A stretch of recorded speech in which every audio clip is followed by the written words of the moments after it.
हाँ, तो अभी कल तक मैं आपको वेव फ्रंट कंप्लीट करवा चुका था। आज का टॉपिक है इंटरफेरेंस। बहुत मजे का टॉपिक है इंटरफेरेंस। कई बार आया हुआ है। इसके न्यूमेरिकल पोर्शन ज्यादा आते हैं। क्या ज्यादा आता है अभी? Numerical portion. हाँ जी, इंटरफेरेंस के न्यूमेरिकल ज्यादा आते हैं, तो आपको न्यूमेरिकली ज्यादा प्रैक्टिस करनी है। वेव फ्रंट वाले टॉपिक में से, हाइजेंस प्रिंसिपल वाले टॉपिक में से ज्यादा थ्योरी पार्ट आती है, तो उसकी रिटर्न प्रैक्टिस करनी है आपको, थ्योरी पार्ट की भी। ठीक है, तो टॉपिक है तुम्हारे पास। सबसे पहले इंटरफेरेंस में आप जनरल इंट्रोडक्शन से स्टार्ट करते हैं। Introduction is superposition principal. कोई बताएगा क्या होता है सुपरपोजिशन प्रिंसिपल? बताइए क्या होता है एक्चुअली सुपरपोजिशन। किसी बॉडी पर वेक्टर एडिशन को ही तो बोलते हैं। हाँ जी, बहुत बढ़िया जवाब दिया पालक ने। सिंपल वेक्टर एडिशन को ही कहते हैं सुपरपोजिशन प्रिंसिपल। वेक्टर एडिशन तो फोर्स में भी होता है, हर एक चीज में होता है, कहने का मतलब है। अब यहाँ पे क्या है, तुम्हें पता है कि कोई भी वेव, अगर आपने 11th क्लास में ध्यान से पढ़ा हो, तो वेव मोशन में क्या होता है, जो पार्टिकल ऑफ मीडियम है वो अपनी ही मीन पोजीशन पे क्या करता है, अभी वाइब्रेट करता है, सिंपल हार्मोनिकली। तो किसी भी इंस्टेंट पे उसकी जो डिस्प्लेसमेंट है y is given bye something a sin omega t plus में फाइव। हाँ भाई, ऐसी दोगे ना किसी भी इंस्टेंट में। तो y एक तरह से पार्टिकल का डिस्प्लेसमेंट है, और तुम्हें पता होना चाहिए ये क्या होता है, वेव फंक्शन भी कहते हैं मुझसे। क्या कहते हैं? वेव फंक्शन भी कहते हैं। तो जब दो वेव आपस में सुपर इम्पोज की, जैसे मान लो मैंने एक वेव वो बना दी है तुम्हें, और दूसरी वेव में ये बनाता हूँ इसमें। जब ये दो वेव सुपर इम्पोज हुए तो ऑब्वियसली एक नई वेव बनेगी, बनेगी नहीं बनेगी? बताइए मुझे। Yes sir. तो वो जो नई वेव बनेगी वो कुछ इस वे में नहीं हो जाएगी? दोनों क्योंकि सेम फेस में ऐड अप हो रहे, तो सिंपल एम्पलीट्यूड दोनों का ऐड अप हो जाएगा, है ना। तो मतलब क्या है, इसका मान लो डिस्प्लेसमेंट है y1, इसका उसी समय डिस्प्लेसमेंट है y2, क्योंकि दोनों सेम फेस में है तो ऐड होके y बन गया। तो वो जो y डिस्प्लेसमेंट होगा वो क्या होगा, vector sum of two wave होगा, नहीं होगा? Yes sir. तो Yes, this is superposition principle in case of wave. तो क्या कहता है सुपरपोजिशन प्रिंसिपल, व्हेन टू और more wave superimpose in each other. क्या बताया मैंने? इट स्टेट दैट, ये लिखो या फिर टैली करवा दो, क्योंकि ये पूछा नहीं जाएगा। टैली करवा दो ना बस, यस सर। पता है होना चाहिए। Superposition principle, it state that when two और more wave superimpose in a medium then a new wave is formed. मैंने बताया जब ये दो वेव आपस में सुपरइम्पोज हुई तो एक न्यू वेव बन गई, new wave is formed. whose displacement क्या होगा, is the vector sum of displacement of all individual wave. जितनी भी वेव आपस में सुपरइम्पोज हो रही है उन सभी के डिस्प्लेसमेंट का वेक्टर सम होगा क्या, न्यू वेव का डिस्प्लेसमेंट। याद ही जाएगा? बताइए मुझे। Yes sir. हाँ, दैट इज, मैंने क्या बताया कि if y1 y2 and so on yn are the displacement of n waves। क्या है ये? displacement of n waves superimposing in a medium, then the displacement of resultant wave is given by, क्या होगा अभी कोई बताएगा resultant wave का displacement? Vector sum of all the waves. all the waves, all the waves का जो displacement है ना उन सभी का वेक्टर सम हो गया, यानी कि y is nothing but y1 plus में y2 प्लस में y3 एंड so on, इसमें में होगा। ठीक है ना, yn। ठीक है, अब एक चीज नोट्स में याद रखना, मैंने अभी बताया कि इन द वेव मोशन में जो डिस्प्लेसमेंट ऑफ पार्टिकल है from the mean position is given by, किस फॉर्म में देते हैं, y equal to something a sin omega t plus में 5, वेयर ओमेगा क्या उसकी, ओमेगा क्या उसका एंगुलर फ्रीक्वेंसी, पता है ना, एंगुलर फ्रीक्वेंसी। और a क्या होता है भाई इसका, कोई बताएगा a क्या है? एम्पलीट्यूड। एम्पलीट्यूड क्या होता है, मैक्सिमम डिस्प्लेसमेंट, मतलब वो कितना डिस्प्लेस कर रहा है मैक्सिमम, उसे कहते हैं एम्पलीट्यूड। ठीक है ना। अच्छा, एक और चीज याद रखना, energy of wave. Energy of wave याद है फॉर्मूला 11th क्लास में था ये, कि अगर कोई वेव ए एम्पलीट्यूड है तो उसकी एनर्जी का फॉर्मूला क्या होता है, हाफ एम ओमेगा स्क्वायर ए स्क्वायर। एम क्या है, mass of the oscillating particle, और ए क्या उसका एम्पलीट्यूड, ओमेगा क्या उसका एंगुलर फ्रीक्वेंसी, तो आप देखोगे तो एनर्जी क्या हो गया, डायरेक्टली प्रोपोर्शनल टू एम्पलीट्यूड का स्क्वायर, हुआ नहीं हुआ? Yes, sir. Yes. और एक चीज जो याद रखना, वेव की फॉर्म में जो इंटेंसिटी होता है वो होता है energy falling per unit area per unit time. तो देखो तो ये भी क्या हो गया, प्रोपोर्शनल टू एम्पलीट्यूड का स्क्वायर, हुआ नहीं हुआ बताइए मुझे? Yes, sir. तो इंटेंसिटी भी एम्पलीट्यूड के स्क्वायर के प्रोपोर्शनल होती है वेव में, याद रखना।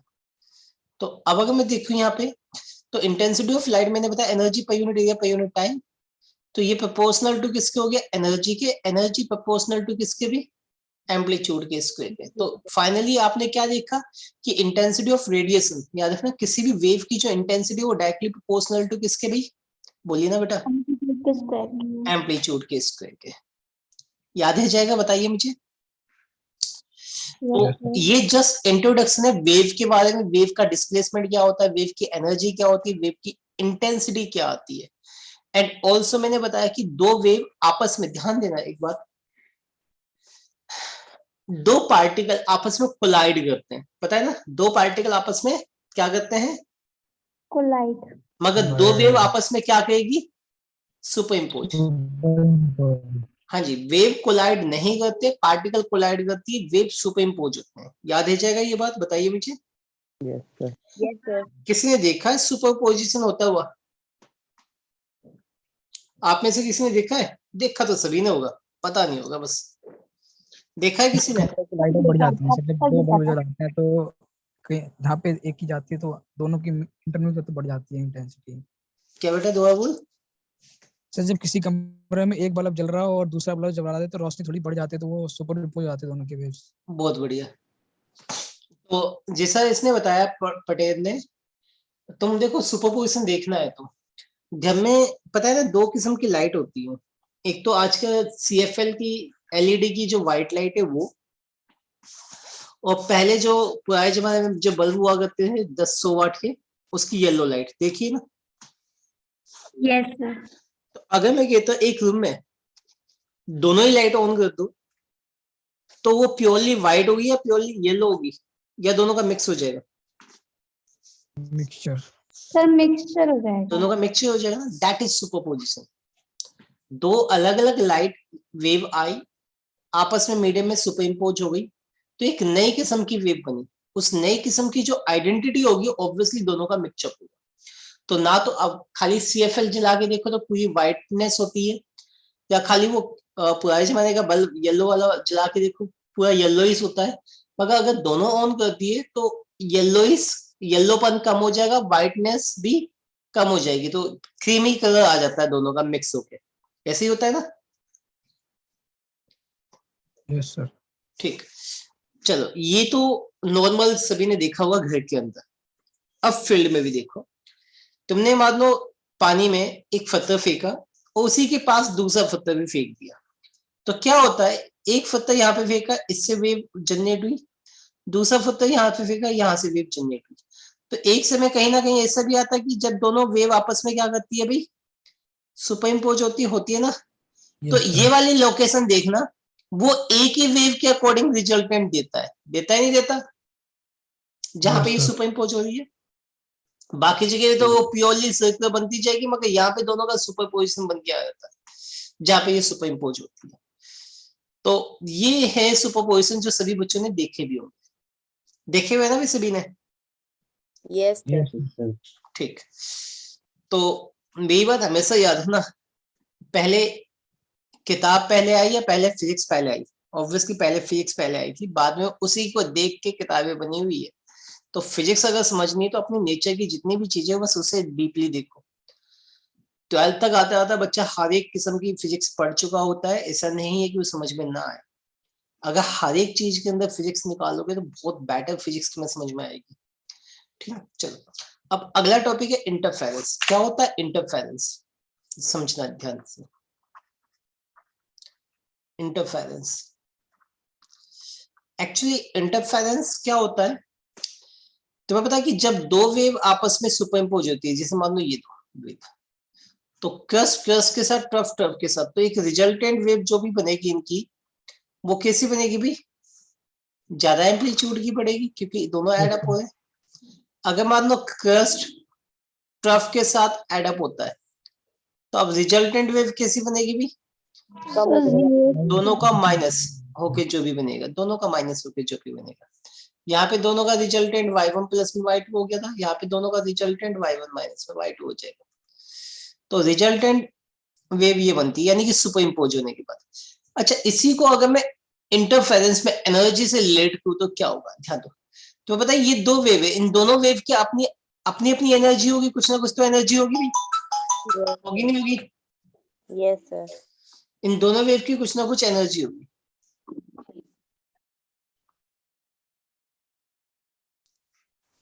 Hello hello. Yes, sir. तो इंटरफेरेंस ध्यान दो क्या होता है, मैंने अभी बताया कि जब ये दो वेव आई तो दोनों के पास अपने खुद ना कुछ ना कुछ एनर्जी होगी, है ना? तो वो एनर्जी नए सिरे से क्या होगी, डिस्ट्रीब्यूट होनी स्टार्ट होगी नए सिरे से। तो ये जो रीडिस्ट्रीब्यूशन ऑफ एनर्जी, तुम्हें पता है नई वेव बनी है ना, नई वेव में तो दोनों एनर्जी का सम अप होगा, होगा नहीं होगा, बताइए मुझे। Yes. हाँ, तो इसी को बोलते हैं इंटरफेरेंस। तो इंटरफेरेंस अगर मैं डिफाइन करना चाहूँ तो पता हो, it is the phenomenon of, it is the phenomenon of redistribution of energy,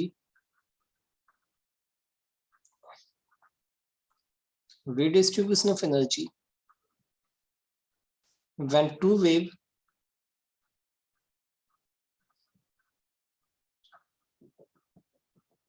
superimpose in the medium,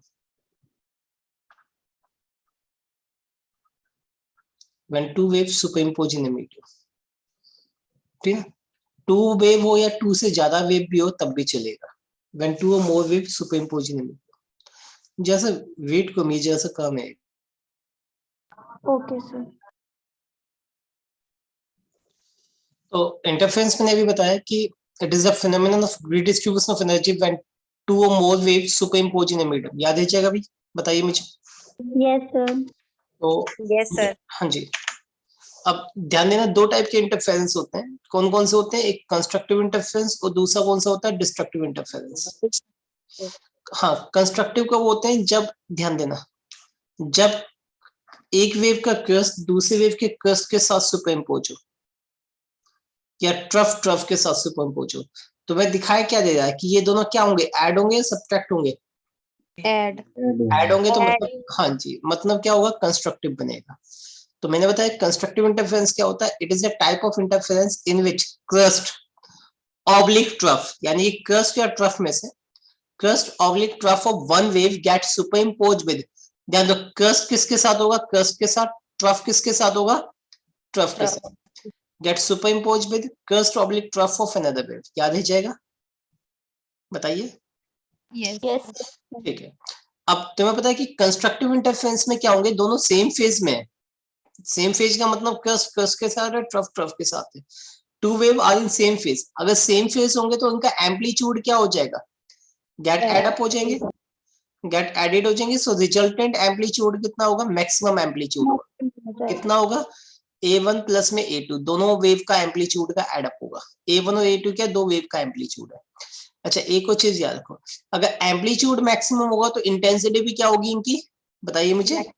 maximum. हाँ, it also have maximum intensity. अच्छा, मैक्सिमम इंटेंसिटी होगी, इसी वजह से कंस्ट्रक्टिव में जो फ्रिंज बनती है, अच्छा फ्रिंज क्या होती है समझो। चलो, जो कंस्ट्रक्टिव में जो फ्रिंज बनेगी वो कैसी बनेगी, ब्राइट बनेगी, क्योंकि ज्यादा इंटेंसिटी, जितनी ज्यादा इंटेंसिटी उतनी ज्यादा ब्राइटनेस। समझ में आ रहा है? तो कैसे फ्रिंज बनेगी कंस्ट्रक्टिव में, बताइए मुझे।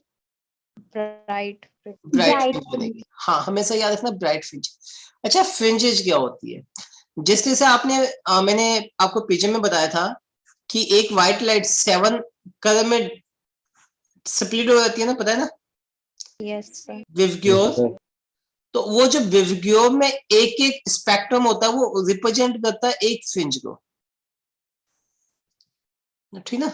वो एक फ्रिंज को, यानी कि एक बैंड ऑफ लाइट को कहते हैं आप, बैंड, एक बैंड बन जाएगा पूरा का पूरा, उसे आप फ्रिंज बोलेंगे। याद है जाएगा। तो यहाँ पे जो कंस्ट्रक्टिव है उसमें कैसी फ्रिंज बनेगी, bright fringe. Similarly destructive interference क्या होता है, It is a type of interference in which crest oblique trough of one wave gets superimposed with, ध्यान दे, crest जो है वो किसके साथ सुपरइम्पोज होगा? ट्रफ के साथ। मैंने क्या बताया, जो crest है पहली वेव का वो दूसरी वेव के ट्रफ के साथ सुपरइम्पोज करेगा एंड सो, और दूसरे का ट्रफ पहले के crest के साथ सुपरइम्पोज करेगा। तो यहाँ पे फेज डिफरेंस देखो तो तुम्हें पता है कि अगर फेज देखो तो एंगल देखो तो ये 0 का होता है, ये पाई का होता है, यहाँ पे 2 पाई का होता है। तो यहाँ पे फेज डिफरेंस कितने का बन गया? पाई का बन गया, यानी कि अपोजिट फेज में हो गया। तो मैंने क्या बताया कि it is a type of interference in which crest oblique trough of one wave gets superimposed with trough oblique crest of another wave। और पता होना चाहिए इन डिस्ट्रक्टिव में, क्योंकि दोनों के दोनों वेव क्या है? अपोजिट फेज में, तो क्या होंगे? इनका एम्पलीट्यूड क्या हो जाएगा? प्लस होगा या माइनस होगा? माइनस। माइनस। माइनस होने की वजह से मिनिमम एम्पलीट्यूड होगा वो A1 माइनस में A2 बनेगा, याद आ जाएगा। मिनिमम एम्पलीट्यूड होगा जो कि A1 माइनस में A2 होगा, ठीक है, याद आ जाएगा। और therefore it have the minimum intensity and minimum intensity भी होगी क्योंकि एम्पलीट्यूड माइनस होता है। और इंटेंसिटी कम होने का मतलब क्या है? डार्क फ्रिंज बनना या ब्राइट फ्रिंज बनना? डार्क फ्रिंज बनना। डार्क फ्रिंज बनना, ठीक है ना।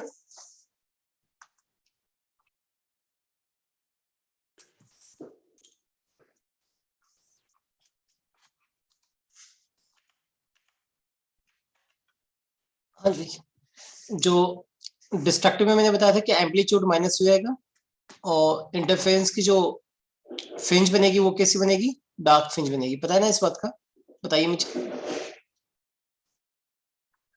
हाँ जी सर कंस्ट्रक्टिव दोबारा बता दो। बेटा, कंस्ट्रक्टिव में क्या था कि दोनों सेम फेस में होंगी। मतलब क्या है कि अगर एक का ट्रफ दूसरे के ट्रफ के साथ मिल रहा है, क्रस्ट के साथ मिल रहा है, ट्रफ के साथ मिल रहा है, तो कंस्ट्रक्टिव बनेगी, यानी कि एड अप हो जाएंगे।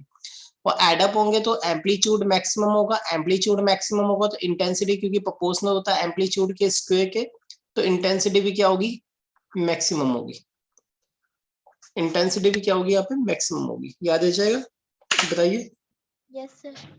यहाँ पे क्योंकि दोनों अपोजिट फेस में, तो रिजल्टेंट क्या हो जाएगा? दोनों का माइनस हो जाएगा, माइनस हो जाएगा, जिसकी वजह से डार्क फ्रिंज यानी कि इंटेंसिटी कम हो जाएगी क्योंकि एम्पलीट्यूड घट रहा है, तो यहाँ पे डार्क फ्रिंज बनेगा ना। उसके बाद सस्टेन्ड इंटरफेरेंस क्या होता है समझिए। सस्टेन्ड में क्या होता है? एक स्पेशल टाइप के इंटरफेरेंस होते हैं। क्या होते हैं ये? स्पेशल टाइप ऑफ इंटरफेरेंस होता है जिसमें कि कंस्ट्रक्टिव एंड डिस्ट्रक्टिव इंटरफेरेंस दोनों अक्कड़ होते हैं अल्टरनेटिवली। कैसे होते हैं भी दोनों? ऑल्टरनेटिवली का मतलब क्या हो गया? मान लो यहाँ पे तुम्हें एकदम ब्राइट फ्रिंज दिखाई दी। ब्राइट किसके लिए होती है? कंस्ट्रक्टिव के लिए। फिर यहाँ पे क्या हो जाएगा? डार्क फ्रिंज हो जाएगा। फिर यहाँ पे ब्राइट फ्रिंज होगी, ये ब्राइट, ये डार्क, ये ब्राइट फ्रिंज है। फिर इसके बाद क्या होगी? डार्क फ्रिंज होगी। फिर इसके बाद ब्राइट फ्रिंज, ये डार्क और ये ब्राइट। समझ आ रहा है? तो यहाँ पे alternatively dark bright dark bright dark क्यों बनेगी? तो इसे क्या बोलेंगे आप? Sustained interference. क्या होते हैं सस्टेन्ड इंटरफेरेंस? कोई बताएगा मुझे? बोलिए बेटा। कंस्ट्रक्टिव और डिस्ट्रक्टिव दोनों इंटरफेरेंस होती है।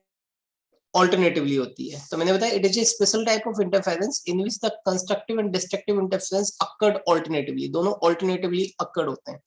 It means if sustained interference को हम ऑब्जर्व करें स्क्रीन के ऊपर, तो हमें क्या दिखाई देंगे? Alternating dark and bright fringes दिखाई देंगे स्क्रीन के ऊपर। याद है जाएगा? हो गई। क्या बेटा दुआ बोलो सुबह, क्या कहना चाह रहे हो? सर इसी को परमानेंट इंटरफेरेंस भी बोलते हाँ हैं जी, ना? सस्टेन्ड का मतलब ही परमानेंट है। सस्टेन्ड का मतलब ही परमानेंट है। आपने इकोनॉमिक्स में पढ़ा होगा सस्टेन्ड ग्रोथ मतलब ऐसी ग्रोथ जो कि परमानेंट हो। सस्टेन्ड एनवायरनमेंट को मेंटेन करना मतलब ग्रोथ विद एनवायरनमेंट, सुना होगा आपने। सस्टेन्ड वर्ड कई जगह यूज होता है। सस्टेन्ड का मतलब ही परमानेंट होता है, याद रखना। Now condition for sustained interference, आप में से इसे कोई देखना चाहेगा ब्राइट और डार्क फ्रिंज बनते हुए? एक छोटा सा एक्सपेरिमेंट है, अगर बताओ तो करोगे तो Yes, बताओ। sir. कितने के घर में सर मैंने करा था कल।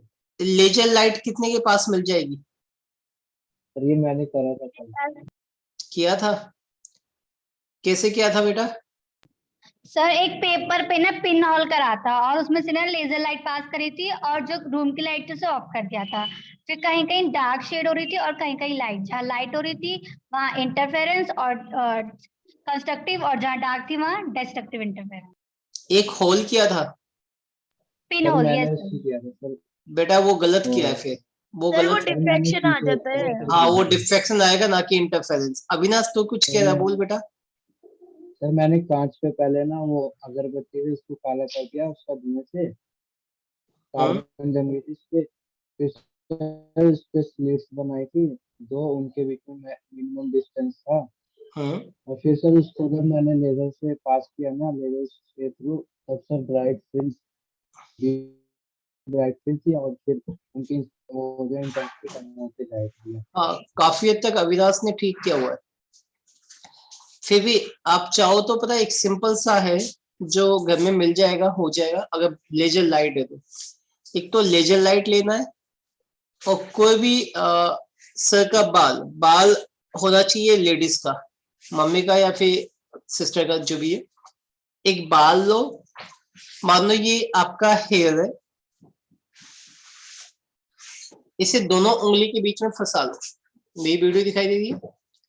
एक यहाँ से लपेटा, फिर दूसरी उंगली पे लपेटा, तो बीच में एक वायर दिखाई देगी हेयर टाइप में, है ना?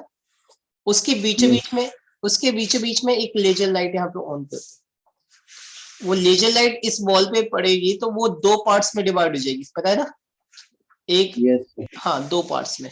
और उसे ना, यानी कि देखो, इस जैसे मैं कह रहा हूँ ना, इसमें मैं यहाँ पे ये बाल लपेट दिए मैंने, इसमें और इसमें दोनों में बाल लपेट दिया, और दोनों के बीच में से लेजर लाइट को पास किया और छत के ऊपर देखा मैंने। कहाँ पे? छत में। या क्या हो गया, एक तरह से स्क्रीन हो गई। क्या हो गई है? स्क्रीन। तो आप देखोगे तो ये दोनों वेव सुपर इम्पोज होंगे, तो यहाँ पे बहुत बढ़िया डार्क ब्राइट, बीचों बीच में ब्राइट बनेगा, फिर डार्क, फिर ब्राइट। ये डार्क है। डार्क कितना डार्क होगा? जितना भी रूम में अंधेरा होगा उतना डार्क। ब्राइट क्या होगा? तुमने क्योंकि लेजर लाइट यूज की है रेड कलर की, तो वो लेजर लाइट का जो कलर होगा वही क्या होगा? ब्राइट फ्रिंज होगी। फिर डार्क ब्राइट यूं बनेगा। ये करके देखना, बहुत सिंपल एक्सपेरिमेंट में। और इसमें प्योरली इंटरफेरेंस होता है। क्यों होता है इंटरफेरेंस? इंटरफेरेंस में मुझे कोहेरेंट लाइट सोर्स चाहिए और मोनोक्रोमेटिक लाइट सोर्स। मोनोक्रोमेटिक तो बताना चाहिए, लेजर लाइट जो है वो मोनोक्रोमेटिक है। कभी भी लेजर लाइट अगर आप देखोगे तो उस पर फ्रीक्वेंसी लिखी होती है 589 के आसपास, इतने नैनोमीटर, ठीक है? उस पर लिखा होता है तो वो आपको दिख जाएगा, ठीक है? और इंटेंसिटी कम नहीं होती भाई, अगर ठीक से करोगे। मैंने कई बार करवाया बच्चों को, स्कूल में होते तो मैं आपको करवाता भी। तो इंटेंसिटी कम नहीं होती। जैसे मेरे पास इसका मैसेज आया है राजीव का कि इंटेंसिटी कम होती है, कम नहीं होती, वो डिफ्रैक्शन होता है। मैं यहाँ पे प्योरली इंटरफेरेंस बता रहा हूँ, जो मैं बता रहा हूँ, ठीक है? ये एक्सपेरिमेंट मेरा खुद का है। जब हम आईआईटी में पढ़ा करते थे तभी एकदम से सडनली दिमाग आया था, मुझसे कोई इसने वाइवा में पूछा था तो बताया था ये। चलो, दूसरा क्या है? दे आर टू, पता होना चाहिए यहाँ पे दो लाइट से सोच चाहिए हमें। दो लाइट, वैसे दो अलग अलग नहीं चाहिए होता, एक को ही दो में कन्वर्ट करना होता है। एक को ही दो में कैसे कन्वर्ट करोगे? जैसे मैंने यहाँ पे बीच में बाल रख दिया तो दो लाइट बन गई, एक बाल के इस साइड में, एक दूसरी उस साइड में। तो याद रखना, यहाँ पे जो लाइट सोर्स है वो कैसा होना चाहिए? कोहेरेंट। इस टाइप की लाइट सोर्स को क्या कहते हैं? कोहेरेंट। कोहेरेंट लाइट क्या होगी तुम्हारे पास? कोहेरेंट लाइट कौन सी होगी, कोई बताएगा? ये कोई भी दो लाइट, ध्यान से सुना, कोई भी दो लाइट सोर्स कोहेरेंट कब होंगे? when they emit the wave of same frequency, same wavelength and also in same phase or having the constant phase difference. क्या बताया मैंने? Same frequency, same wavelength and in same phase, या फिर constant phase difference. तो ये condition है coherent light source की, याद रखना। अच्छा, ये दो तो मेन कंडीशन है। दो मेन कौन कौन सी? एक तो source of light should be monochromatic, और दूसरी बात कि two wave should be emitted from the coherent light source. Coherent light source का मतलब क्या हो गया? They should have the same frequency, same wavelength and also in same phase होना चाहिए। नाउ तीसरा, फॉर बेटर सस्टेन्ड इंटरफेरेंस के लिए two wave should have the equal amplitude. ध्यान दो, जब इक्वल एम्पलीट्यूड होता है तो जब ऐड करता हूं तो बहुत ब्राइट फ्रिंज बनती है, और जो सब्ट्रैक्ट करता हूं तो बहुत ही ज्यादा डार्क, जीरो इंटेंसिटी की लाइट बनेगी, यानी कि डार्क फ्रिंज बनेगी। डार्क कितना? जितना उस रूम में अंधेरा हो। इसी वजह से हम कहते हैं कि बहुत बेटर सस्टेन्ड इंटरफेरेंस के लिए दो वेव का इक्वल एम्पलीट्यूड होना चाहिए, मगर मेन कंडीशन ये ऊपर वाली दो है। अच्छा, दो light source should not be very close to each other, बहुत ज्यादा क्लोज भी नहीं होने चाहिए। क्यों नहीं होने चाहिए? क्योंकि यहाँ पे फ्रिंज विड्थ का फॉर्मूला होता है lambda D by small D.